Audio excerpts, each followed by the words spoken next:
एक समय मोची का काम करने वाले व्यक्ति को रात में सपने में भगवान दिखाई दिए और कहा कि कल सुबह मैं तुझसे मिलने तेरी दुकान पर आऊँगा।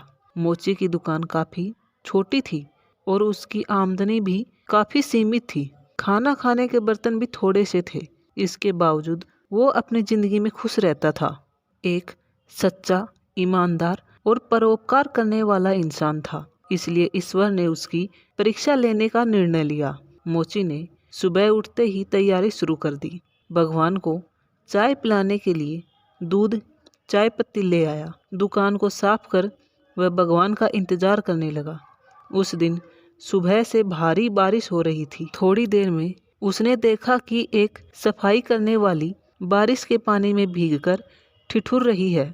मोची को उसके ऊपर बड़ी दया आई और भगवान के लिए लाए गए दूध से उसको चाय बनाकर पिलाई। दिन गुजरने लगा।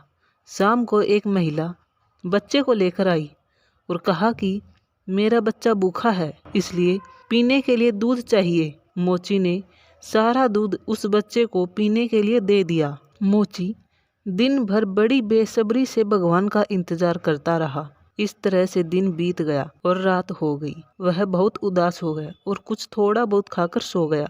रात को फिर से मोची को सपना आया और वह भगवान को उल्हाना देते हुए बोला कि वाह रे भगवान, सुबह से रात कर दी मैंने तेरे इंतजार में, लेकिन तू वादा करने के बाद भी नहीं आया। तब भगवान बोले कि आज नहीं आ पाया, मुझे इस बात का खेद है, लेकिन कल जरूर आऊँगा।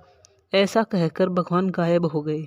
दूसरे दिन भी मोची ने उठते ही भगवान के आने की तैयारी शुरू कर दी। दूसरे दिन भी जैसे तैसे करके भगवान को चाय पिलाने के लिए दूध और चाय पत्ती लेकर आया। दूसरे दिन भी मोची ने भगवान का बहुत इंतजार किया और पहले दिन की तरह कभी कोई आ जाता तो कभी कोई आ जाता और मोची भगवान के लिए लाई हुई दूध और चाय पत्ती उन लोगों को दे देता।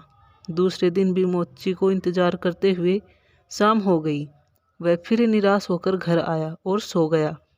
रात को सपने में फिर भगवान आए। फिर से मोची ने उन्हें उल्हाना दिया।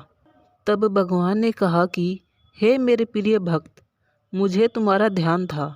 मैं आज फिर नहीं आ पाया, लेकिन कल जरूर आऊँगा। तब मोची ने कहा कि भगवान, आप तो वादा करके भी नहीं आए। आपने 2 बार मुझसे झूठ बोला है। तब भगवान ने माफ़ी मांगते हुए बोला कि हे मेरे भक्त, मुझ पर विश्वास रखो, कल मैं ज़रूर आऊँगा। इतना कहकर भगवान फिर से गायब हो गए। अगले दिन मोची फिर उठा। फिर से उसने भगवान के आने की तैयारी की।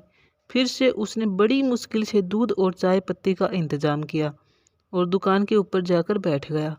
इस बार भी मोची के साथ ऐसा ही हुआ कि चाय पीने या दूध पीने के लिए कोई और आ जाता और मोची भगवान का इंतज़ार करते करते शाम को निराश अपने घर लौट आता।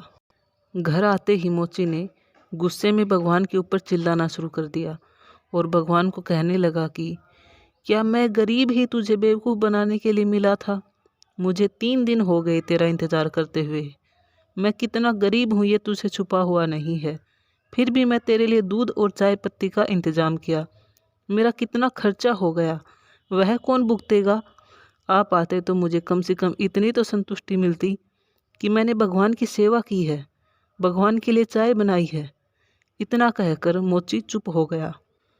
तभी आकाशवाणी हुई और भगवान ने कहा कि मैं रोज़ तेरे पास आया था और तीनों बार तेरी सेवाओं से बहुत खुश हुआ और तू मेरी परीक्षा में भी पास हुआ है, क्योंकि तेरे मन में परोपकार और त्याग का भाव सामान्य मानव की सीमाओं से परे है। तभी भगवान ने हंसते हुए मोची को बोला कि जो तेरा नुकसान हुआ है उसमें आधा नुकसान मैं लेता हूँ और मैं तुम्हें आशीर्वाद देता हूँ कि आगे तुम जो भी कारोबार करोगे उसमें तेरी जितनी भी हानि होगी उसके आधे का हिस्सेदार मैं रहूँगा। तब मोची ने बड़े ही भोले मन से भगवान को कहा कि आप मेरे कारोबार में हिस्सेदार बन रहे हो तो हिस्सेदारी तो लाभ और हानि दोनों में होती है, आप केवल हानि के हिस्सेदार क्यों बन रहे हो? तब भगवान ने कहा कि हे मेरे प्रिय भक्त, अगर तुम्हें कारोबार में लाभ हो तो ज़रूरतमंदों को दान कर देना, मेरा हिस्सा वही होगा। किसी भी मजबूर या ऐसे व्यक्ति जिसको आपकी मदद की ज़रूरत है उसकी मदद ज़रूर करना, क्योंकि शास्त्रों में कहा गया है कि नर सेवा ही नारायण सेवा है, जिसकी सेवा से सुकून के साथ एक अलग संतुष्टि का एहसास होता है। इस तरह दोस्तों, भगवान सांवरिया सेठ को लोग अपने बिजनेस में पार्टनर बनाने लगे और कहते हैं कि भगवान को पार्टनर बनाने के बाद जो लोग बिजनेस की शुरुआत करते हैं उनको कभी हानि नहीं होती और सांवरिया सेठ के मंदिर में महीने में करोड़ों का चढ़ावा आता है। उस चढ़ावे से ज़रूरतमंदों की सहायता की जाती है।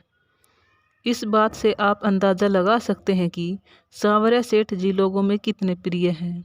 इस वीडियो में हम आपको एक सवाल पूछना चाहते हैं, क्या आपको पता है सांवरिया सेठ जी का मंदिर कहाँ है? कमेंट में ज़रूर बताएं। आपको यह वीडियो अच्छा लगा हो तो लाइक और सब्सक्राइब ज़रूर करना। धन्यवाद।